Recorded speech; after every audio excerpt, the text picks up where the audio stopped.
So here we have the Mini Cooper S 3-door hatchback. I'm going to start off by showing you inside the boot, and then we'll hop in and run through some controls on the inside from there. As we approach the back of the car, you can see we have reversing sensors, plenty of boot space as well, along with that 60/40 split folding rear seat should you wish to increase this space even further. Okay, now that we're inside the car, we're going to start with the dials. On the left-hand side, we have the rev counter, we have the speedometer in the middle, and the fuel gauge over on the right-hand side. Also in the middle, you can see the total miles for this car. They are 16,474. You can change the information displayed above that by pressing a button on the end of the indicator stalk for various bits of trip computer and fuel economy information, including the digital readout for the speedometer that you see being shown now.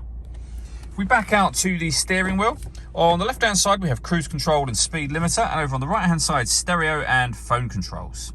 Over in the centre we then have the main stereo itself. So volume for the stereo there, the menu button, and then you can operate all the options on the menu with this dial. So for example, you can access your radio by pushing the dial in. You'll see we have AM, FM and DAB radio. We can go back a page. You can access your own music. We have USB input and auxiliary input there for you. Back to the main menu, and that is where you'll pair your phone under the telephone heading.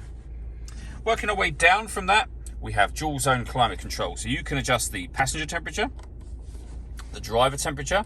You can increase and decrease the fan speed from here. You can determine what direction you'd like the air to be distributed in.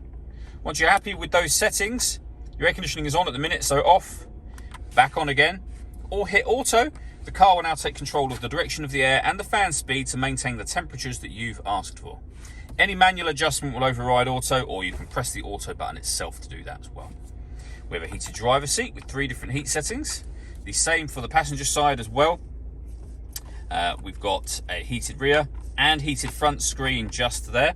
Below that, we can turn off the traction control, start and stop the engine, turn off the stop and start for the car. So the car is designed to cut out when it's stationary in traffic to save you fuel. That's off when that light shows. And you can turn the parking sensors on and off from over here as well. We have a 12-volt charging socket, USB input, auxiliary input, the 6-speed manual gearbox, and then this dial just here. So you can put the vehicle into sport mode, and it'll show you on here. Mid mode, which is your everyday driving, and also green mode as well. All that leaves me to say is thank you for taking the time to watch this video. If you'd like to come see the car in person and have a test drive, please feel free to call any of our MJA sites. We'd love to hear from you soon.